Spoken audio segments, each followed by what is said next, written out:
Hai, selamat berjumpa kembali dengan Ibu Siti Anissa di mata pelajaran Matematika Wajib. Sebelum kita memulai pelajaran kita pada hari ini, marilah kita berdoa sesuai dengan agama dan kepercayaan kita masing-masing. Berdoa dimulai. Berdoa selesai. Oke, materi kita selanjutnya adalah bab 3 mengenai program linear. Mungkin kalian akan ada yang bertanya atau bahkan sudah dapat jawabannya, kira-kira untuk apa sih Bu kita mempelajari program linear? Program linear ini banyak digunakan dalam bidang industri, konveksi, dan banyak lainnya. Contoh yang paling nyata di dekat kita adalah seperti ini misalnya, nggak usah dulu sampai ke industri atau pabrik besar. Program linear ini sebenarnya banyak digunakan oleh pebisnis, pebidang usaha, pengusaha-pengusaha untuk memajukan bisnisnya, bahkan di bidang perkebunan juga. Contohnya seperti ini. Kalau kita lihat kan di daerah kita, Sibolga itu banyak bekerja di bidang perikanan, nelayan, menjual ikan, seperti itu. Jadi seorang penjual ikan yang profesional itu dia punya program yang digunakannya itu adalah ilmu program linear. Artinya dia mendata dulu, misalnya gini, harga ikan dencis, ikan tongkol dengan ikan apa satu lagi kira-kira ya yang sering dibeli, ikan dencis, ikan tongkol, ikan aswaso gitu. Kalian bisa memakai itu, misalnya kalau orang tua kita misalnya penjual ikan keliling pun sebenarnya bisa pakai ilmu ini agar untung yang diperoleh itu semaksimal mungkin. Jadi dilihat dulu pasarannya berapa, modalnya berapa, kemudian kalau dijual itu laku di pasaran kira-kira berapa. Dengan modal yang hanya 500.000 biar aku dapat untung sebesar-besarnya, bagaimana ya caranya, berapa kilo ya ikan aso-aso, ikan dencis sama ikan tongkol yang harus kujual agar aku memperoleh untung yang maksimal dengan modal yang 500.000, kira-kira seperti itu. Jadi penjual-penjual roti itu juga, misalnya bakery, itu usaha dagang bakery itu punya program seperti itu. Oh, dia punya modal 5 juta. Kue yang akan dipasarkannya adalah kue coklat pisang, keju. Kemudian yang paling sering laku di pasaran itu apa gitu. Dengan modal dia yang 5 juta bagaimana biar untungnya maksimal. Seperti itu. Jadi kegunaan program linear ini sangat banyak kita lihat di masyarakat atau kehidupan kita sehari-hari. Apa dasar mempelajari program linear? Jadi sebelum kita membahas program linear lebih dalam, kita harus tahu dulu apa dasarnya. Maka dasar mempelajari dari program linear ini adalah pertidaksamaan linear dua variabel.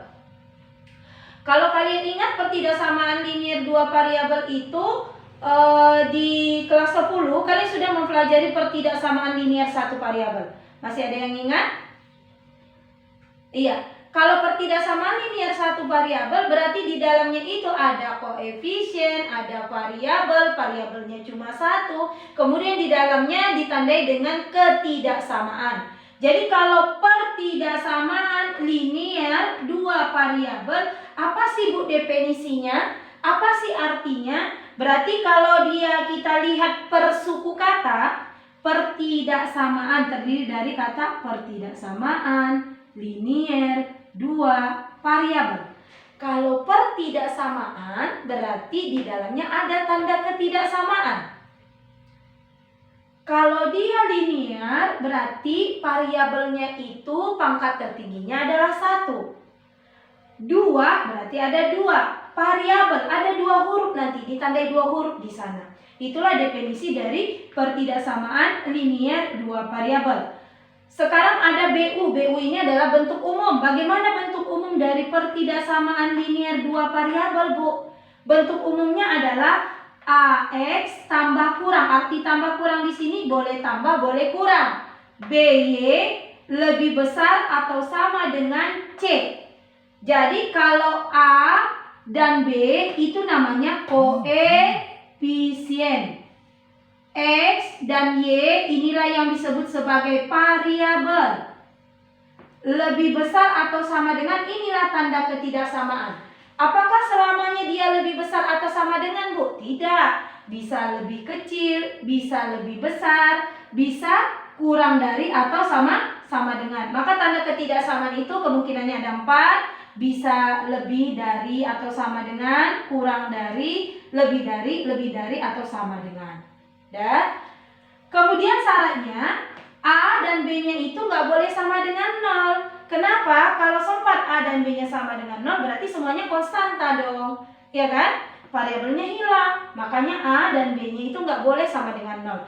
Sedangkan C inilah yang disebut sebagai konstanta, sering dibuat sebagai angka atau ketetapan.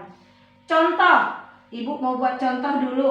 Kalau dia langsung bisa 3X tambah 2Y kurang dari atau sama dengan 12. Ini contohnya. Sekarang gini, yang paling sering itu kan kalau kita gunakan ini udah tau lah, ini berarti pertidaksamaan linear dua variabel. Variabelnya itu si X dan si Y, 3 dan 2 koefisiennya, 12 ini adalah sebagai konstantanya. Yang paling sering kita gunakan dalam pertidaksamaan linear dua variabel itu jangan lupa harus bisa merubah bahasa atau kalimat sehari-hari yang dipakai, kita ubah ke dalam model matematika. Ya, contohnya seperti ini. Jumlah uang jajan Rina dengan Dedi tidak lebih dari Rp5.000. Jumlah uang jajan Rina dan Dedi tidak lebih dari Rp5.000. Jadi ubahlah kalimat tersebut dalam pertidaksamaan linear dua variabel. Kok bisa, Bu, langsung dua variabel? Itu berarti kan bisa seperti ini. Uang jajan Rina, jadinya kita misalkan si X. Uang jajan Dedi kita misalkan jadi si Y. Tadi jumlah uang jajan Rina dan Dedi tidak lebih dari Rp5.000. Kalau jumlah berarti X tambah Y. Tidak lebih dari, boleh nggak 6.000?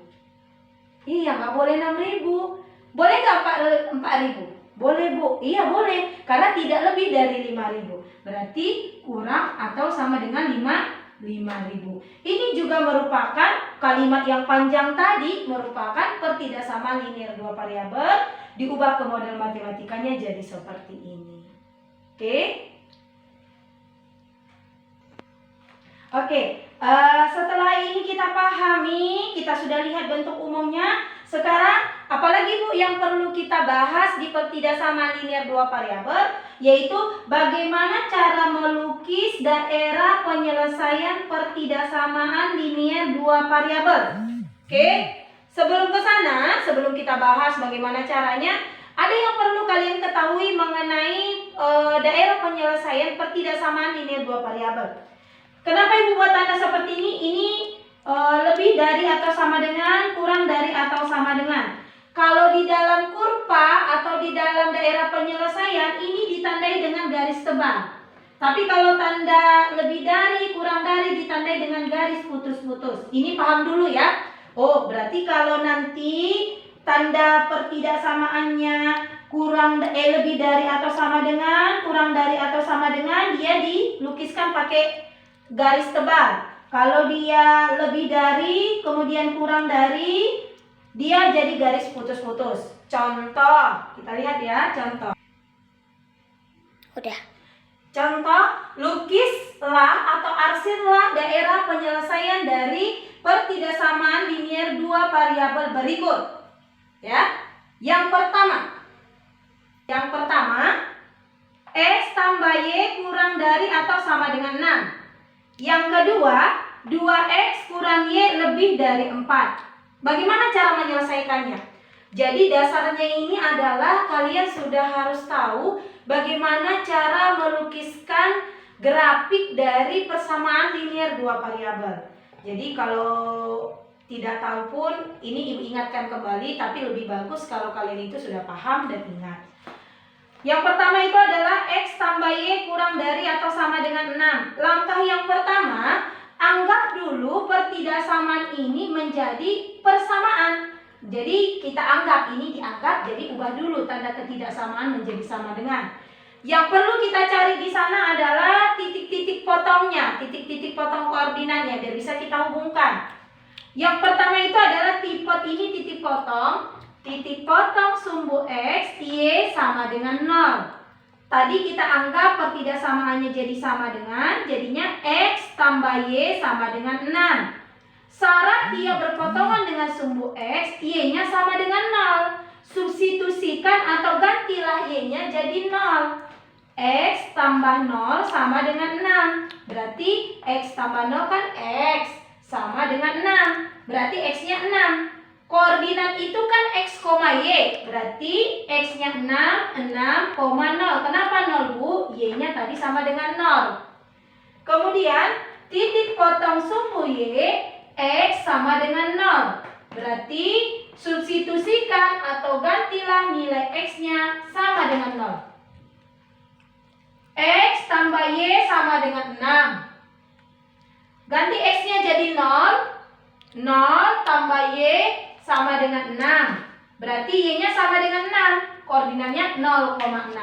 Sekarang bagaimana melukisnya? Kita lihat.